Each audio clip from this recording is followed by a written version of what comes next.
Olá, estudantes, sejam muito bem-vindos para a nossa primeira aula de Biologia. Para quem não me conhece, eu sou a professora Kelly Bernardo. O motivo da máscara, todos vocês já devem saber, nós estamos em meio a uma pandemia e o uso da máscara é essencial para evitar o contágio. Mas mais lá na frente a gente fala um pouquinho dessa máscara, tá ok? Então, nossas aulas são de biologia e eu estarei com vocês ao longo desse ano de 2021.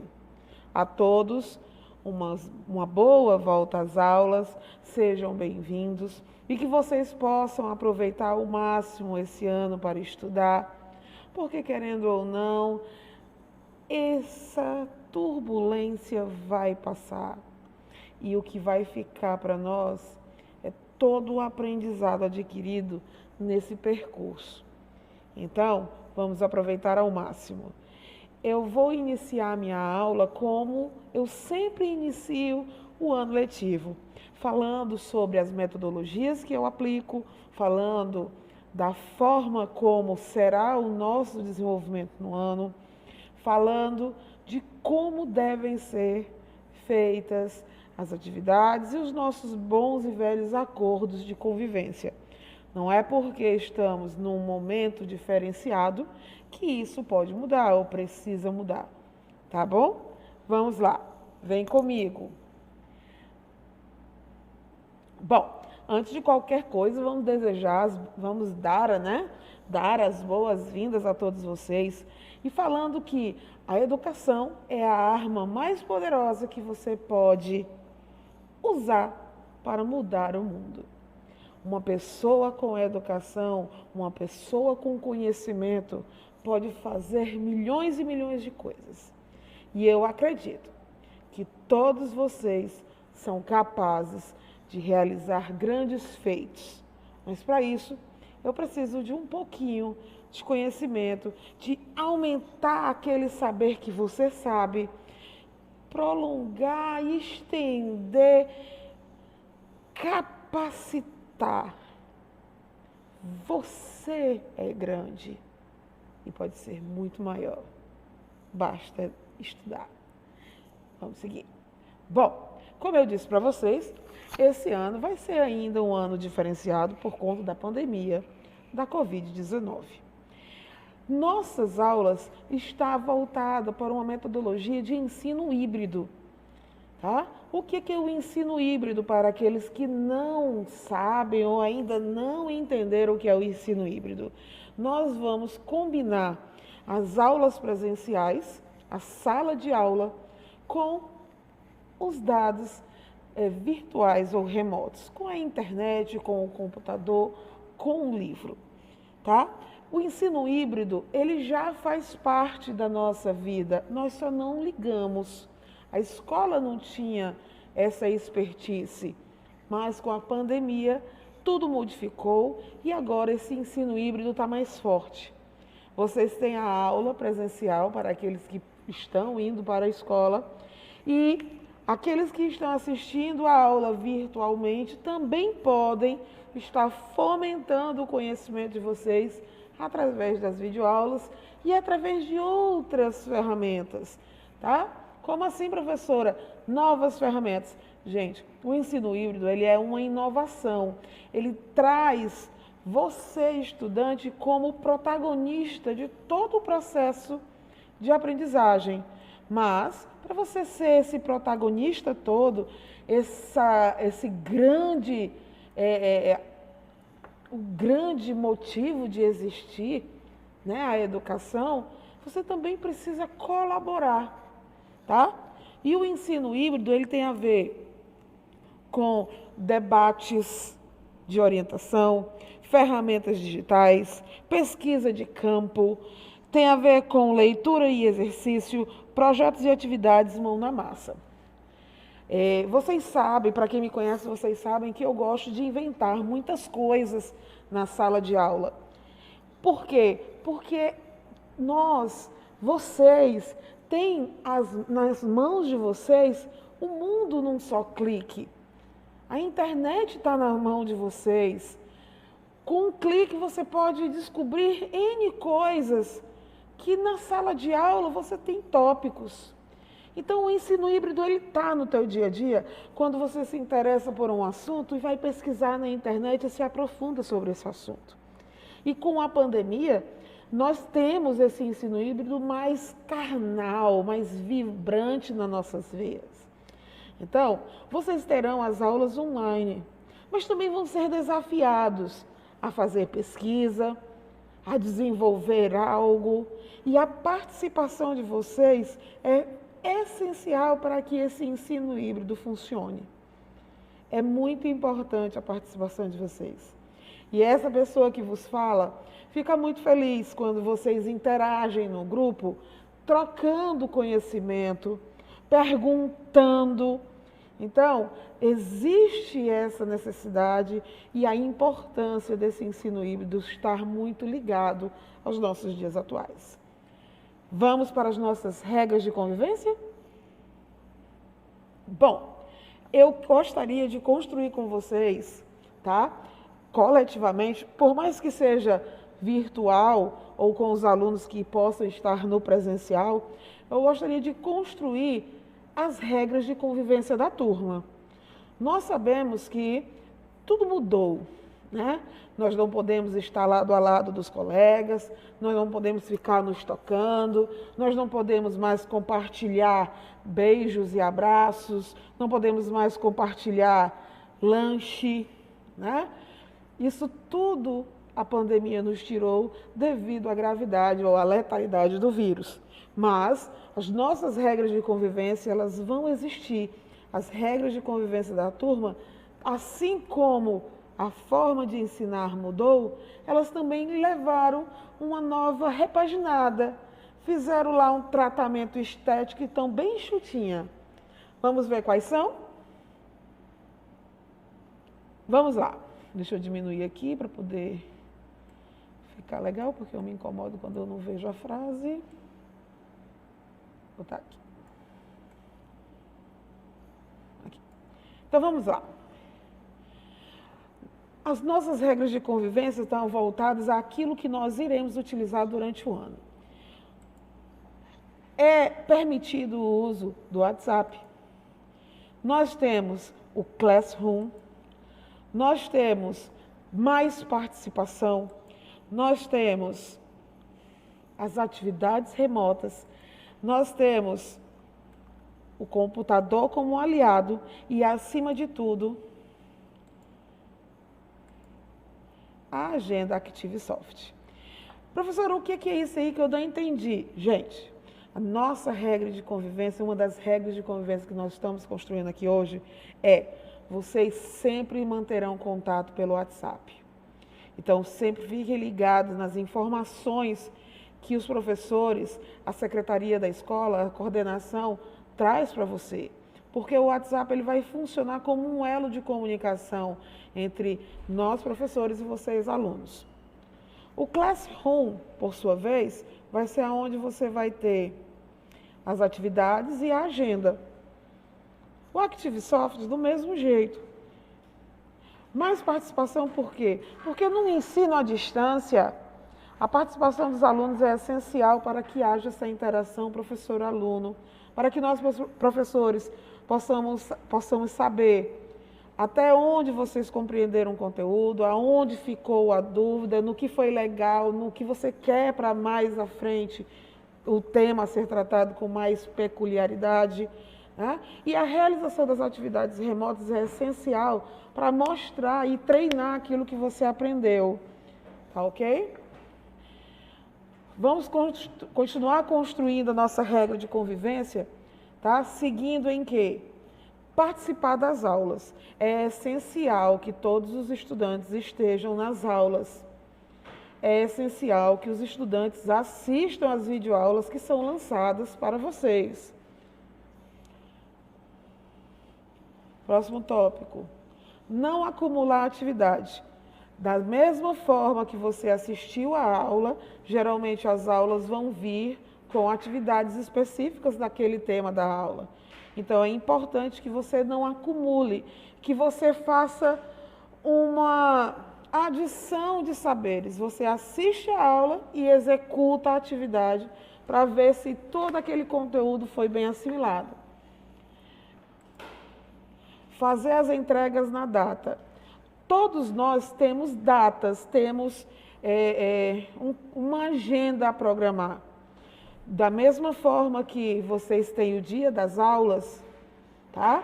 E tem, junto com essas aulas, as atividades, é preciso que se programe a data de entrega. Se foi marcado para o dia 5, que seja entregue no dia 5.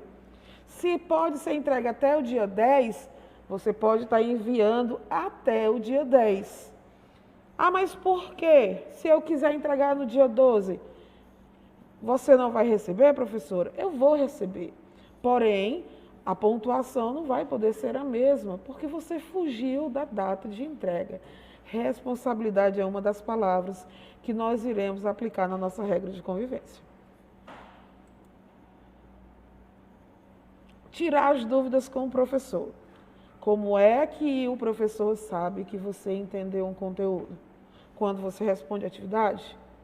Não só isso, mas se você tem uma dúvida, você pode muito bem externá-la para o professor. Pode ser pelo WhatsApp? Pode, não tem problema. O importante é que a mensagem chegue. O importante é que você se comunique. Nós só podemos saber do que está acontecendo com você em relação ao seu processo de aprendizagem se você falar. Não tem como adivinhar se você não disser.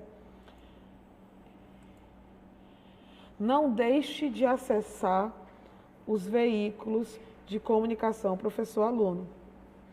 Por quê? Porque são lá que vai estar avisando os dias da entrega de atividade, o tema da aula, a própria atividade a ser resolvida. Então, são duas coisas que você não pode tirar do teu dia a dia. Acessar as videoaulas, acessar o Classroom e acessar a agenda ActiveSoft. Tá ok? Sempre coloque seu nome e a turma nas atividades. Ah, professora, eu estou enviando para a senhora no Classroom, eu ainda tenho que colocar? Tem. Tem, porque eu faço questão que tenha para eu poder botar a pontuação para a pessoa certa.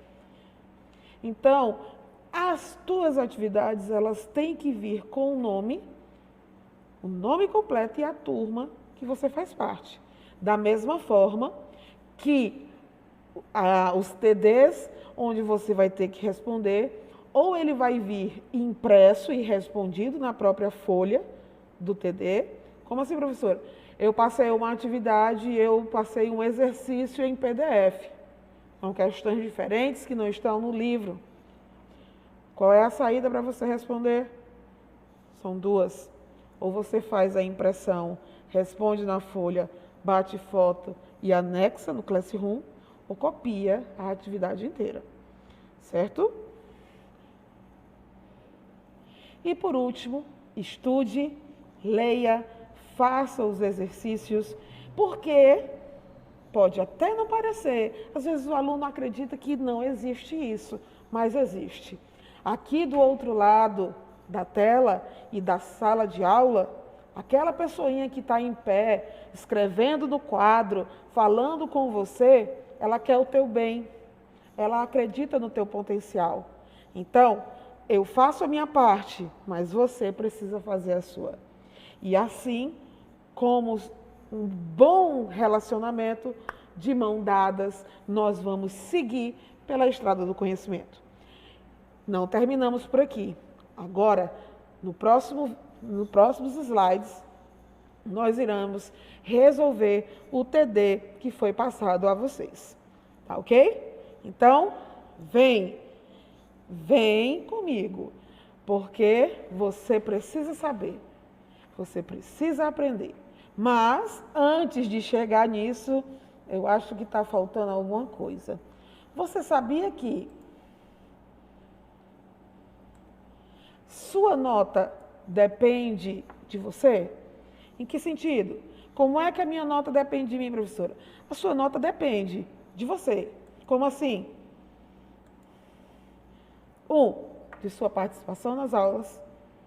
2, da entrega das atividades. 3, de seus estudos e dedicação.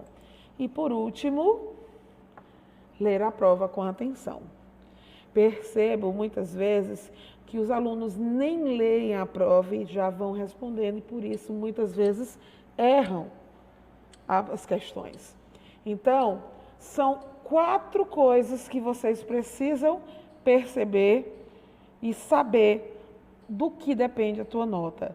Da participação na aula, da entrega das atividades, do seu estudo e dedicação. E, principalmente, ler a prova com muita atenção. Então, vamos agora falar da questão da máscara, porque agora ela chegou. Gente, parece repetitivo, muitas vezes parece ser chato, mas a gente volta a falar da pandemia. Nós estamos num momento onde as ondas de contaminação estão aumentando e eu vejo muitas pessoas utilizando a máscara de forma errada. A máscara não é para ser usada deste jeito no queixo, nem muito menos como um brinco pendurado na orelha. A máscara não é para tampar só a boca. A máscara não é para tampar só o nariz. A máscara ela tem que estar localizada de forma a tampar tanto nariz como boca e sempre abaixo do queixo. Ah, mas por que, professora? Para evitar as gotículas de saliva que a outra pessoa possa estar jogando em você caso ela não use máscara. Parece pouco, mas o uso da máscara faz toda a diferença. Parece bobagem, mas trocar a máscara de 2 em 2 horas também faz a diferença. Parece bobagem, mas tirar a máscara de forma correta também faz a diferença. Então, vamos colaborar com a nossa saúde, vamos colaborar com a saúde do próximo. É nessa hora que nós temos que treinar e reaprender ou aprender a ser mais gentil, a ter empatia com o outro.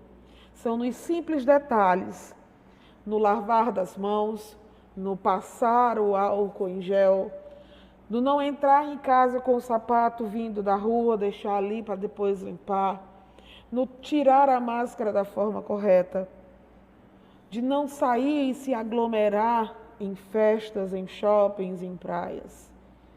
Nós devemos fazer a nossa parte. E sabemos que um dia esse vírus vai diminuir a incidência. A doença não vai acabar, gente, porque doença viral não tem como extinguir, mas nós podemos fazer com que ela seja menos dolosa para nós, para os nossos entes, para os nossos familiares, ok? Então,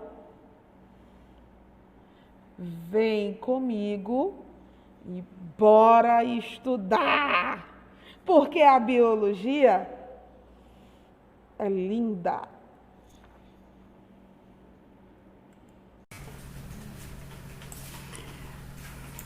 Então, depois de tudo que foi informado, vamos iniciar a nossa aula fazendo a correção do TD que foi enviado pelo Classroom e pelo grupo de WhatsApp de vocês, certo?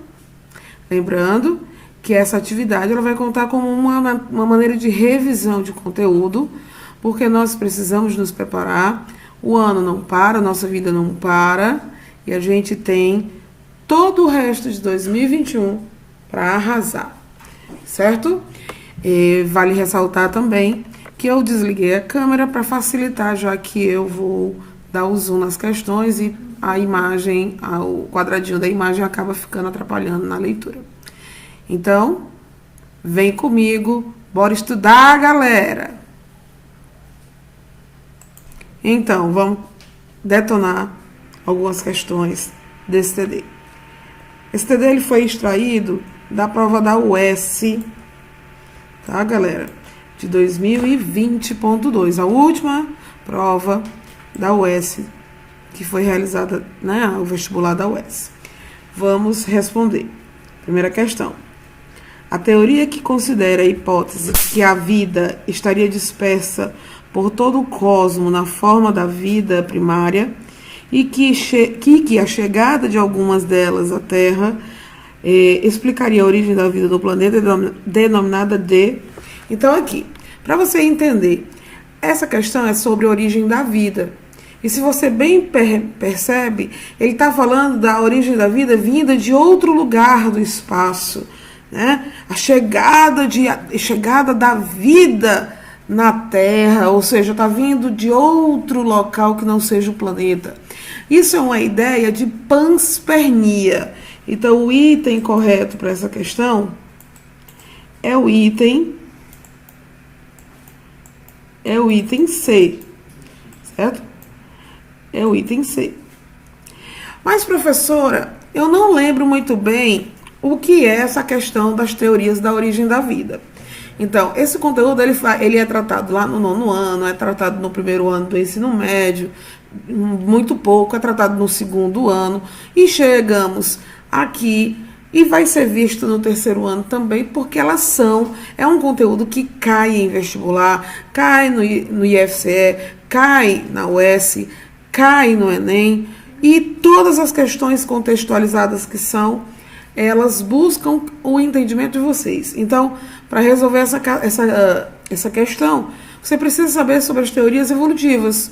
Aliás, as teorias de origem da vida, né? Quando a gente fala de abiogênese, a biogênese, o item A dessa questão e o item D, eles estão coligados, é como se fosse a mesma coisa. Por quê? Porque tanto a biogênese como a geração espontânea tem, por definição, a origem da vida a partir de algo inanimado. Então, vai surgir ratos numa casa porque lá tem restos de comida, um pano úmido e num local escuro. Nossa, que coisa linda! É da teoria da abiogênese. Um pedaço de carne colocado ali num prato no quintal vai gerar a criação de moscas. As moscas vão surgir no ambiente porque tem lá um pedaço de carne em putrefação. Isso é a abiogênese. A vida surgindo do nada, surgindo de uma força vital, de algo extra-vida. Né? Não tem a questão de geração a partir de outra pré-existente, que é o que diz a teoria da biogênese, onde todos os seres só podem ser originados a partir de outro pré-existente. Né?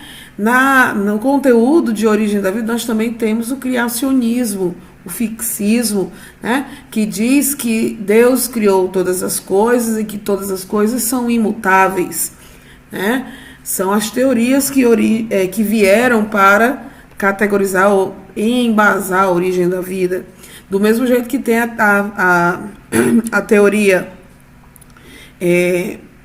da Terra primitiva, a teoria do Big Bang, a teoria dos coacervados, né? Que diz que a explosão cósmica, né, vinda de explosões de partículas no universo, essas partículas caíram na Terra, e na Terra primitiva tinha muita água, e essa água, junto com as poeiras que vieram do espaço, formaram moléculas orgânicas que seriam os coacervados, e esses coacervados foram originando outras espécies. Que coisa mais linda, né? Mas vamos para a questão 2. Eu espero que a primeira tenha ficado bem entendido. Na questão 2. A questão 2, ela diz assim: organismos anaeróbios facultativos são aqueles que... Bom, esse conteúdo a gente vê lá no 1º ano. Então, é um conteúdo de revisão que você precisa trazer com vocês. Professora, esse conteúdo eu não entendo. Então, é chegada a hora de você rever esse conteúdo em algum momento. Seja com livro, seja com as videoaulas.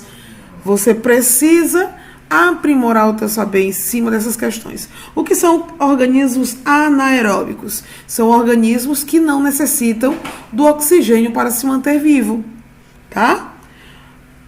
Ou seja, no caso do anaeróbio, ele não necessita, mas o facultativo, ele dá aquela história do usar ou não usar. Eu posso e não posso. Quer dizer, são aqueles seres vivos que podem e não podem, né? Dependendo da necessidade, eles podem usar ou não usar o oxigênio. Então, o que eu preciso entender aqui, professora? Primeiramente, a definição. O que são organismos anaeróbios, tá? Então, os organismos anaeróbios, tá?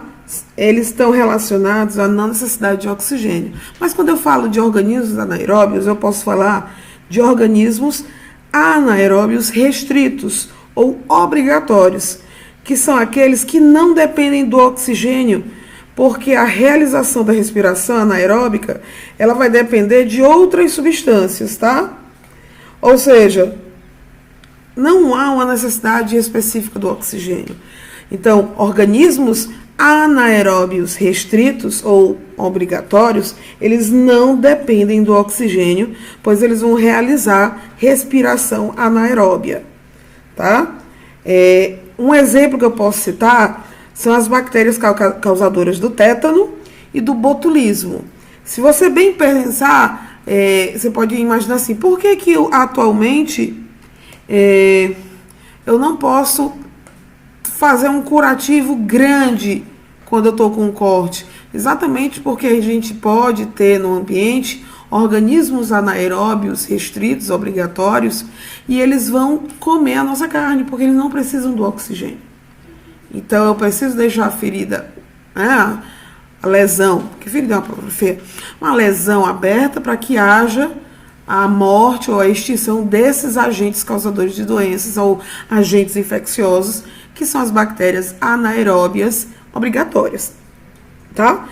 Agora vem, eu tenho o anaeróbio obrigatório, que também pode ser chamado de anaeróbio restrito, como a bactéria do tétano e do botulismo, mas eu também tenho, como a questão está tratando, de anaeróbios facultativos.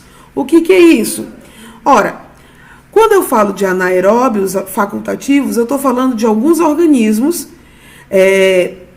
que, na presença de oxigênios, eles podem realizar a respiração aeróbica, e na ausência desse gás, né, na ausência do oxigênio, eles podem realizar um processo anaeróbio.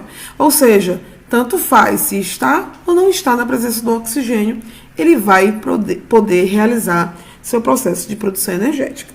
Tá? Quer ver um exemplo? Um exemplo é a Saccharomyces cerevisiae. Ai, professora, que nome horroroso, o que é isso? É um fungo. O fungo conhecido como Saccharomyces cerevisiae, tá? Ou mais conhecido como o levedo da cerveja, ele vai realizar um processo de fermentação utilizado na fabricação das bebidas alcoólicas, tá? Como, por exemplo, o vinho, a cerveja, no pão, tá? Ele é um organismo anaeróbio facultativo. Então, vamos aqui. Eu praticamente, na leitura da questão e na explicação dos termos, eu acabei por responder a questão. Acredito eu que eu falei, e você ficou lendo os itens e disse, e o item correto é o item A. O item correto para essa questão é o item A. Mas por quê, professora? Vamos ler o item A. O que diz o item A? Realizam respiração aeróbia na presença de oxigênio e, quando não há oxigênio, realizam fermentação. Que foi o que eu falei em relação a organismos anaeróbios facultativos, que são aqueles que podem estar na presença do oxigênio, realizando a respiração aeróbica, né, que é a respiração celular, onde o oxigênio está envolvido, e na ausência do oxigênio pode estar realizando outro tipo de processos para produção energética, que no caso seria a fermentação. Tá? Vamos para a terceira questão. essa terceira questão, ela tem a ver com divisão celular, tá? É um conteúdo que é visto em muitos, né? Em muitos anos da nossa vida de estudantes profissionais. Não, galera? Vamos responder a bonita da terceira questão.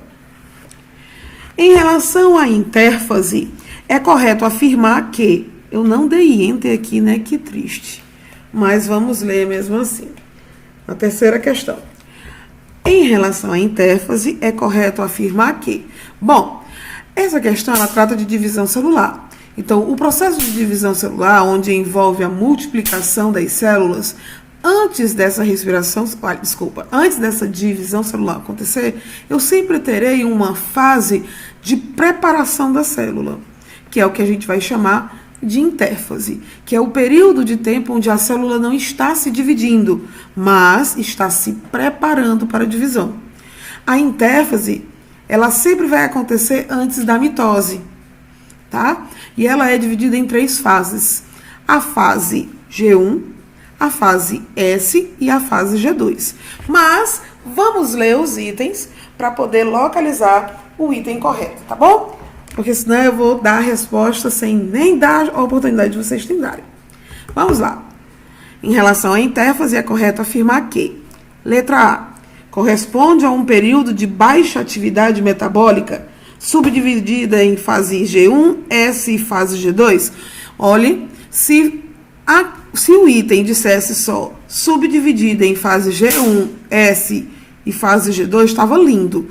Mas a intérfase, no processo de intérfase, tá?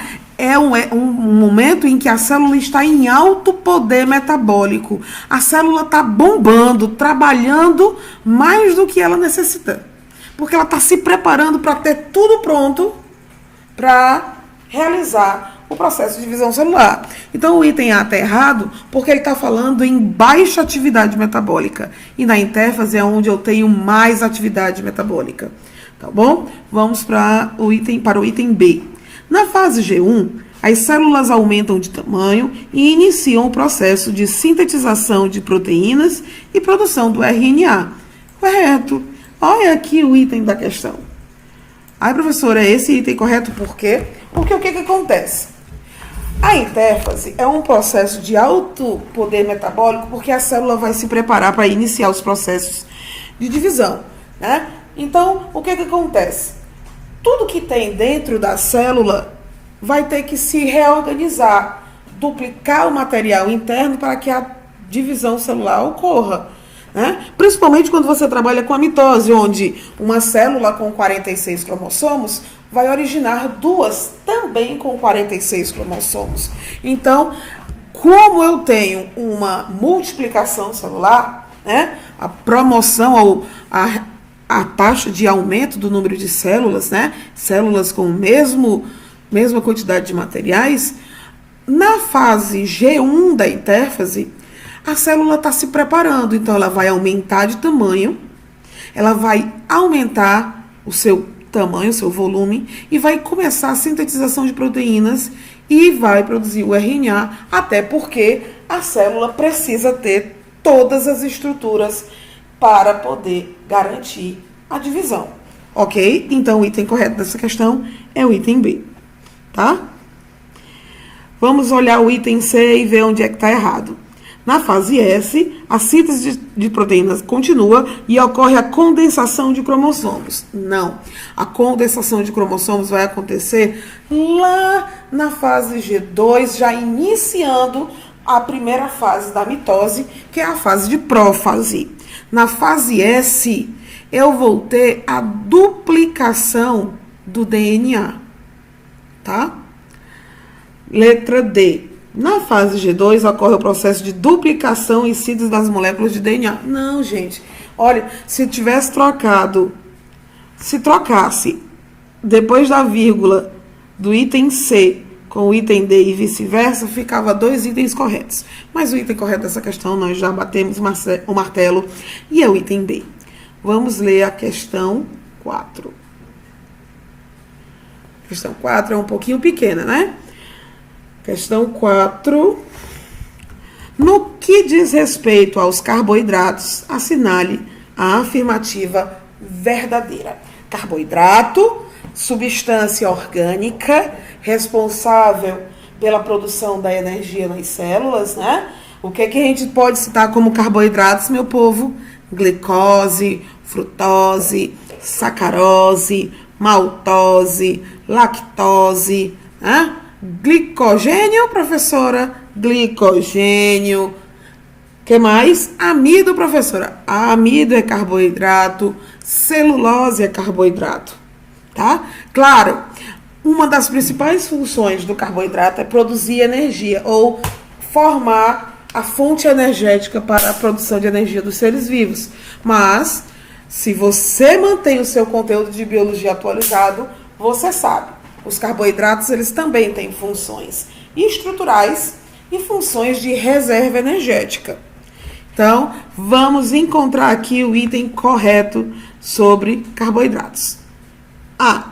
Fundamental para a realização do processo de respiração celular. O amido é o carboidrato simples e o mais comum dos monossacarídeos. Nunca na galáxia. O amido é um polissacarídeo, um carboidrato muito complexo, grande, formado por várias sequências de glicose.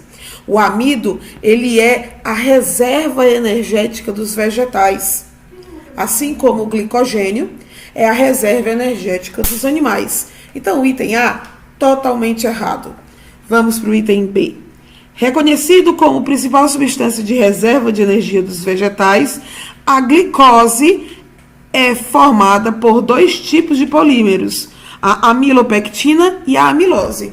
Nunca! A glicose, gente, é um carboidrato simples, é um monossacarídeo, mas ela tem um papel fundamental na produção de energia no interior da célula.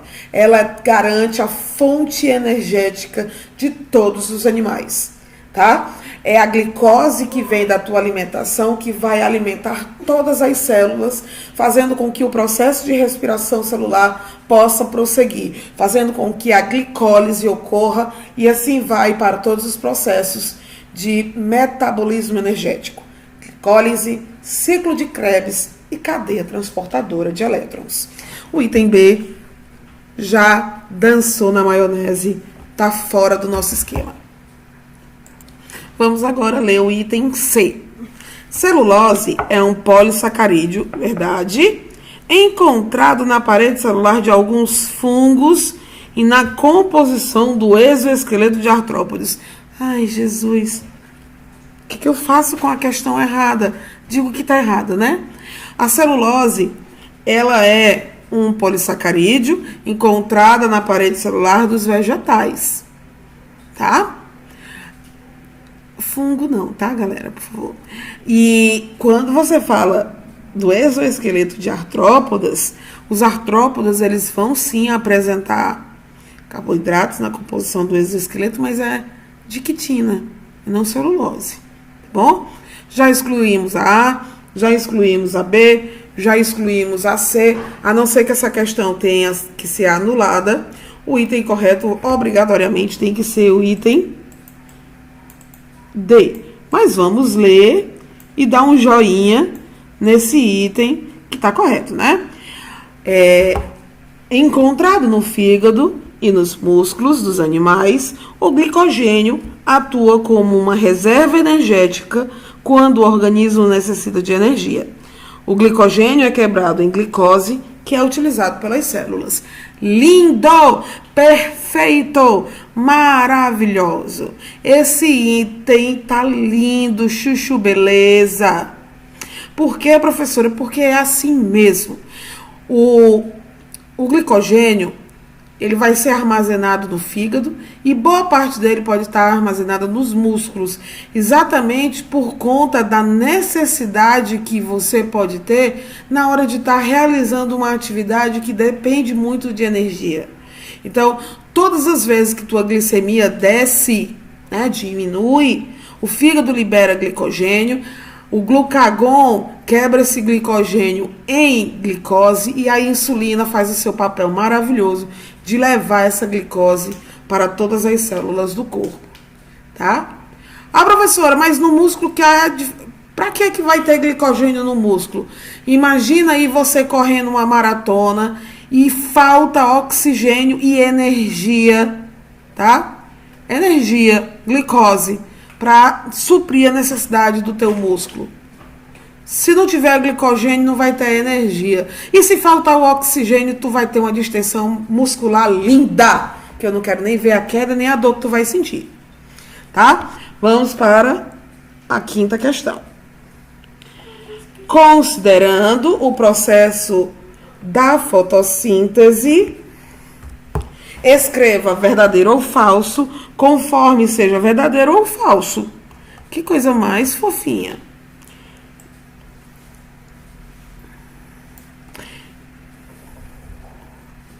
Então, vamos colocar, desculpa, porque eu pensei que tivesse na outra página, mas não, tá nessa. Pronto. Vamos colocar V ou F nestas questões, certo? Vamos lá primeiro. Sobre fotossíntese. As reações dependentes de luz ocorrem na fase fotoquímica? Sim, na fase fotoquímica, todas as reações dependentes da luz para que haja a troca de substâncias ou a produção de substâncias vai acontecer na fase clara da fotossíntese, também chamada de fotoquímica. Então, para esse item é um Vzinho. Vamos para o próximo. 2. Na fase bioquímica ou fase escura, as moléculas de água são clivadas e o oxigênio é liberado? Sim. Verdade? Não.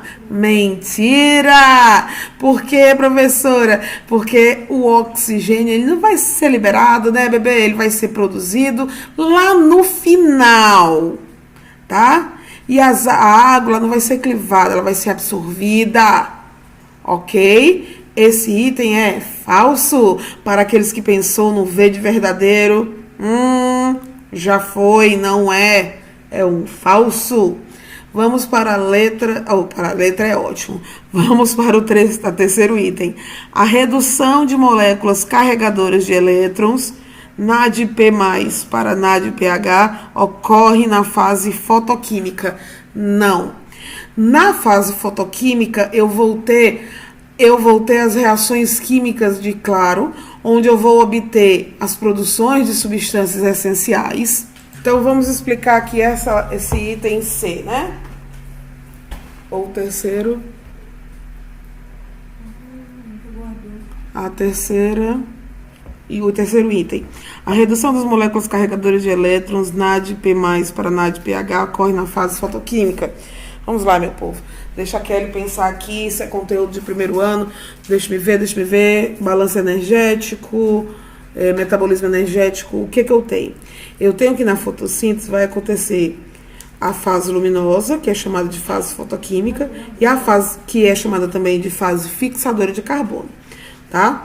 Então, nessa fase, ela vai ter como local de ocorrência os tilacoides, tá?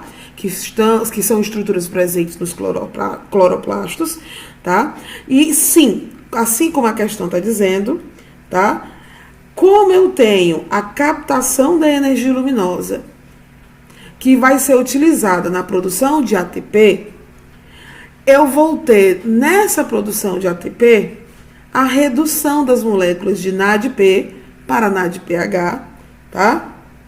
Onde essa redução ela vai ocorrer com a utilização proveniente da quebra da molécula da água, que no caso nós vamos ter na fase clara da fotossíntese a fotólise da água, onde nessa fotólise da água, nessa quebra da molécula da água para ser liberados os elétrons, eu vou ter o quê?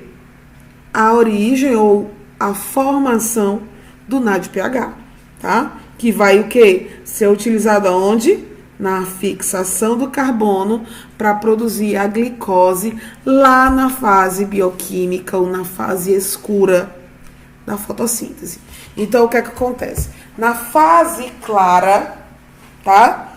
Na fase clara, da fotossíntese, eu vou absorver as substâncias para que na forma química, ou na fase química, na fase escura, eu consiga pegar os carbonos que foram assimilados e formar a bendita da glicose, que é o que eu tenho no processo de produção de energia dos organismos autótrofos, já que eu estou falando de fotossíntese, tá?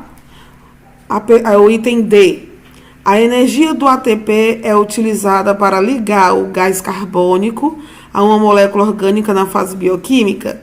Espera aí. A energia do ATP é usada para ligar o CO2 a uma molécula orgânica na fase bioquímica? Sim. A energia que o carbono... A energia que o carbono é ótimo. A energia que é formada pelo ATP vai ser utilizada para ligar o CO2, que é proveniente da respiração celular dos vegetais, para assim formar uma substância orgânica na fase bioquímica, tá? Que é a fase de fixação do gás carbônico, tá? Ok. Professora, eu não lembro disso aí. Gente, quando eu falo de pegar o CO2, né? Ligar o CO2 a uma molécula orgânica, eu estou falando da fixação do carbono. Então, o que é que acontece? Essa fixação do gás carbônico, ela vai acontecer, do gás carbônico não, mas a fixação do carbono, porque o essencial é o bendito carbono, vai acontecer lá no estroma, tá? Uma região linda, maravilhosa de onde? Do bendito cloroplasto. Acontecendo aonde? No ciclo de Kevin, tá? Se vocês não estão lembrados, vamos buscar esse conteúdo, gente, porque aqui é uma revisão. Vamos dar os lances do conteúdo para que vocês possam lembrar e buscar da memória de vocês o assunto da questão. Então, a fase de fixação do carbono, tá? Ela vai ocorrer no estroma, tá? Por meio de reações que nós vamos chamar de ciclo de Kelvin, tá? No qual consiste em 3 etapas. 3. Na etapa de fixação do carbono serão utilizadas as moléculas do NADPH e do ATP, que foram formadas lá na fase clara, tá bom? Para a produção de açúcares, com base na redução do carbono fixado. O processo inicia-se com a fixação do carbono a um açúcar constituído por 5 carbonos, que é quem? O fosfato ou a ribulose 1,5-bifosfato. Então, esse item está verdadeirinho, porque para pegar o CO2 oriundo da respiração celular do vegetal lá na fase clara, tá? Eu vou pegar a energia do ATP, tá? Para poder fazer essa ligação do CO2 a uma molécula orgânica, que é exatamente essa ribulose 1,5-bifosfato, para poder depois formar a bonita, maravilhosa, salve, salve, glicose. Vamos para... Isso aqui é um V, viu, gente? Verdadeiro também. Na fase fotoquímica, o poder redutor do NADPH é utilizado para reduzir um átomo de carbono a um carboidrato. Que é isso, gente? O NADPH só transporta elétron, não tem esse poder todo, não. Isso é falso, tá? Então, vamos aqui. Se você bem acompanhou comigo... Opa, a pessoa está clicando e o bicho está descendo. Vamos lá. Verdadeiro, falso, verdadeiro, verdadeiro, falso. Item correto, item D. Anota aí, galera.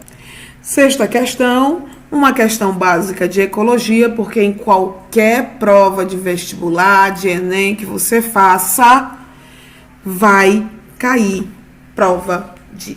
vai cair prova, é ótimo. Vai cair questão de ecologia. Sempre. Tá? Vocês não escapam da ecologia. O que é nicho ecológico? Lembrem, nicho ecológico é toda a atividade que um organismo realiza no ambiente onde ele vive. É a função que ele desempenha no ecossistema. Então, vamos lá. A. Um espaço imaginário unidimensional que representa a soma dos fatores abióticos necessários para a sobrevivência de uma espécie. Ô, louco, hein, meu? Tem nada a ver com nicho ecológico. A soma dos fatores bióticos necessários para a sobrevivência de uma espécie? Não.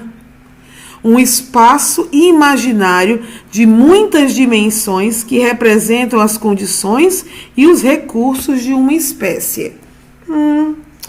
Vamos ler o item D, né? Gostei do item C, mas vamos ler o item D.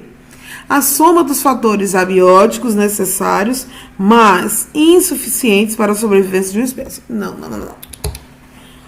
O item correto para essa questão, perceba que ela foge no vestibular da UES, né? Nessa questão em particular, o conceito que nós falamos no início sobre nicho ecológico foi convertido de uma forma bem abrangente. Porque eu disse para vocês que o nicho ecológico tinha a ver com que a atividade que a espécie desempenha no ecossistema, o papel dela, se ela é um animal diurno, se ela é um animal noturno, se ela caça de manhã, caça à tarde, que tipo de ninho ela faz, que tipo de predador ela é, que tipo de presa ela é, que tipo de animal esse animal é no ecossistema onde ele vive. Perceba que tudo isso que eu falei se encaixa no item C. Um espaço imaginário de muitas dimensões, porque são vários fatores que trazem o nicho ecológico de uma espécie.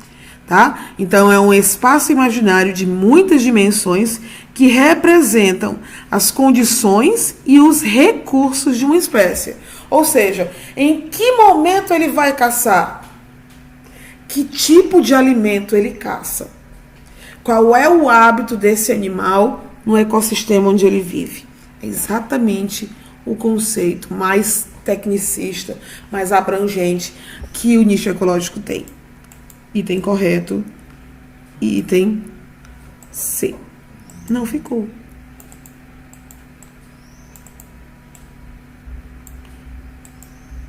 Vamos para a questão 7.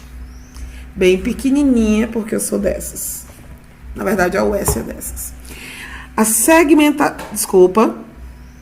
segregação independente dos cromossomos. Nós estamos aqui indo para uma questão de genética, né? Falando da primeira lei de Mendel, tá?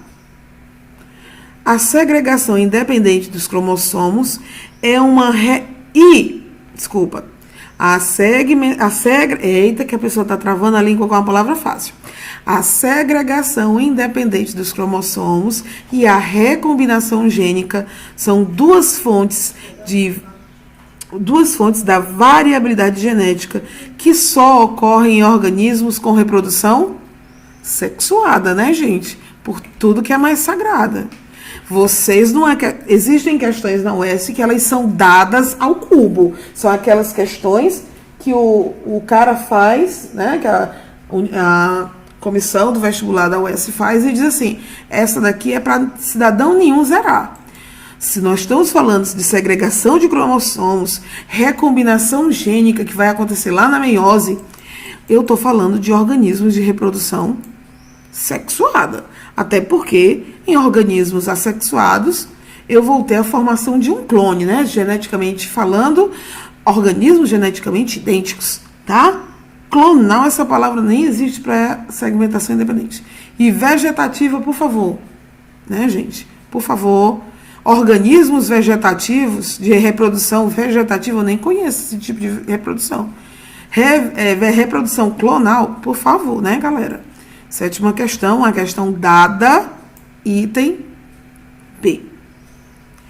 Estruturas homólogas. Mais uma vez, nós estamos falando de evolução agora das espécies e falando das evidências evolutivas. Falando do que leva os cientistas a dizerem que uma espécie deu origem a outras ou que tenha a questão de ancestralidade.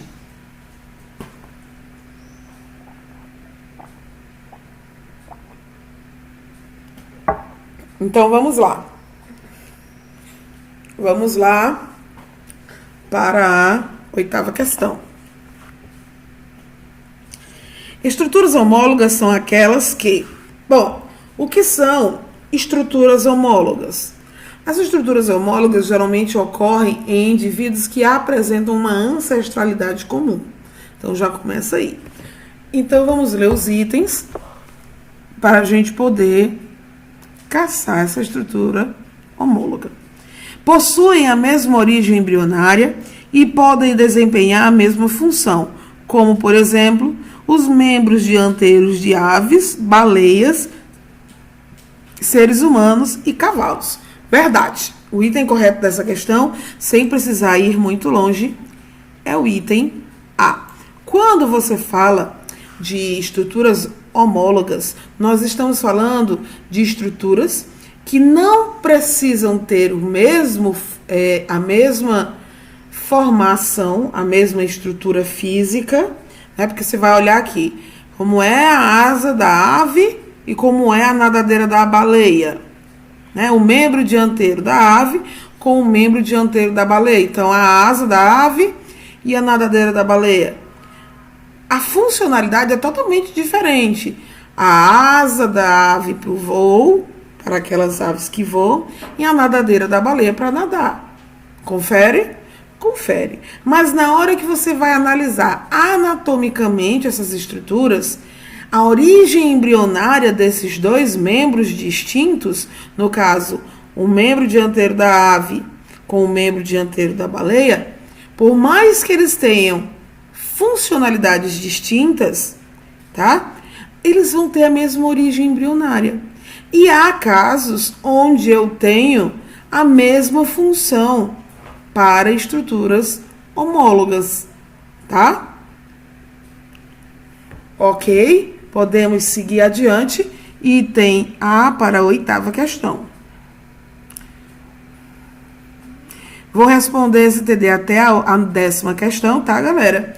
E as outras 10, vamos ver o que a gente vai fazer e desenvolver com elas. 9ª questão. 9ª questão, uma questão pequenininha, porque eu sou dessas, na verdade a UES é dessas. Vamos lá. Considerando o termo poluição ambiental, vejam, mais uma questão envolvendo ecologia. Temas bem atuais. Considerando o tema poluição ambiental, escreva V para verdadeiro ou F para falso, tá? A. As queimadas, além de atuarem de forma negativa... Calma. As queimadas, além de atuarem de forma negativa diretamente sobre a flora e a fauna, poluem o ambiente? Sim, verdade. As queimadas, além de causar o desmatamento, né, a morte da vegetação, também pode matar seres vivos. Quem não lembra, no começo de 2020, final de 2019, as queimadas que estavam acontecendo em regiões do Brasil, onde vários animais morreram queimados porque não tinha para onde fugir. Quantos animais foram resgatados, queimados? Muitos morreram no tratamento, outros já voltaram para o seu habitat natural, mas quantos animais morreram por conta das queimadas? E há de se entender que quando ocorrem as queimadas, muito gás carbônico e muito poluentes são liberados no ambiente. Pessoas com problemas respiratórios vão ficar doentes também. Então, vai causar doença nos humanos, vai matar a flora, vai matar a fauna que vive naquele local, vai poluir o meio ambiente, dificultar os processos de respiração de nós que estamos aqui, né? Então, a primeira questão, ou primeiro item, né? A primeira alternativa aqui é verdadeiro. Perceba que eu já excluo a C e já excluo o item D, que já começaram com um F de falso. E esse item é verdadeiro. De acordo com a legislação ambiental, poluidor é a pessoa física ou jurídica de direito público ou privado responsável direta ou indiretamente por atividades causadoras da degradação ambiental. Verdade, linda definição, perfeita.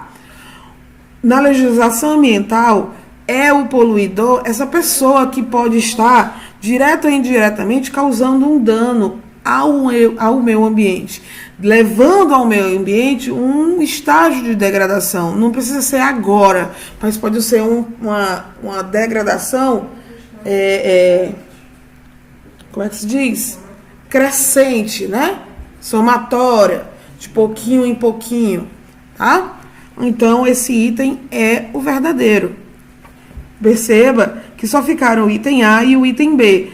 Com o item falso no item B, eu só deixo como verdadeiro o item A. Mas vamos dar uma leitura para ver o que é que dizem os dois próximos itens.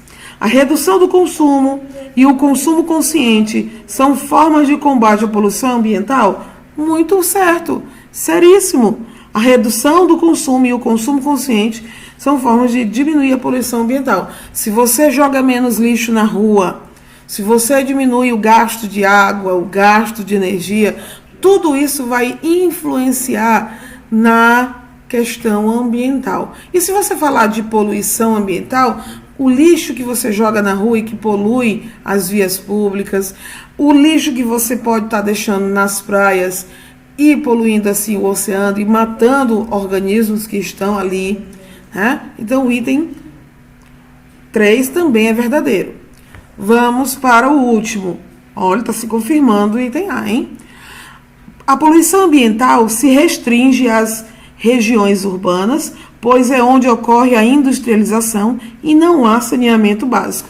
Gente, a poluição ambiental, ela está em todos os lugares, ela pode acontecer desde a área urbanizada, tá? Como na área rural. Se eu tenho uma pessoa que mora no interior e ela simplesmente quer desmatar uma floresta porque ele não gosta dos insetos que vivem ali ou dos animais que vivem ali, porque ele quer ter uma área para construir um campo de futebol. Ele está poluindo, ele está desmatando, ele está causando um dano ao ambiente. Ah, mas agora ele está colocando ali um lixo lá no interior. A poluição de novo. Gente, a poluição ambiental ela está em todos os lugares. Dependendo da ação humana, pode acontecer tanto nos locais industrializados, ou locais urbanos ou não urbanos, os rurais, tá? Então, nona questão, item A. E vamos para a última, que vai falar sobre biomas, que foi tratado lá nos anos anteriores de vocês, e eu acredito que o professor de geografia também tenha dado uma pincelada nesse assunto em algum momento das séries que vocês cursaram nos anos anteriores. Vamos lá.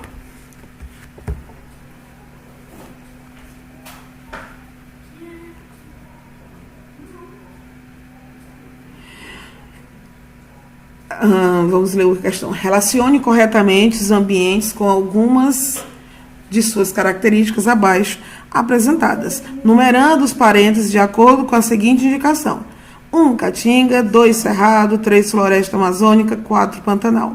São 1, 2, 3, 4 itens. Perceba que todos os itens serão contemplados, ok? Vamos lá. É o segundo maior complexo vegetacional da América do Sul. No entanto, vem sendo degradado nas últimas décadas pela expansão da fronteira agrícola brasileira. Isso é Cerrado, tá? Isso é o Cerrado. O Cerrado é o segundo maior complexo vegetacional da América do Sul, tá? E ele vem sendo realmente degradado devido à questão das grandes plantações, né, das grandes áreas agrícolas que o Brasil desenvolveu.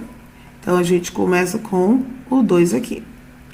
Possui alta diversidade biológica, porém, por manter-se possui alta diversidade biológica, porém, por manter-se a partir do material orgânico que produz, seu equilíbrio é extremamente sensível às interferências antrópicas. Floresta amazônica. A floresta amazônica é um bioma de grande biodiversidade. É um ecossistema, tá? É um bioma que se autossatisfaz devido à grande produção de matéria orgânica. Mas as relações que esse ecossistema tem com as ações humanas que podem causar interferência no desenvolvimento desse bioma, pode sim torná-la sensível, tá? Então, aqui é o item 3. Vamos decorar, viu? 23, 2 aqui, 3 aqui.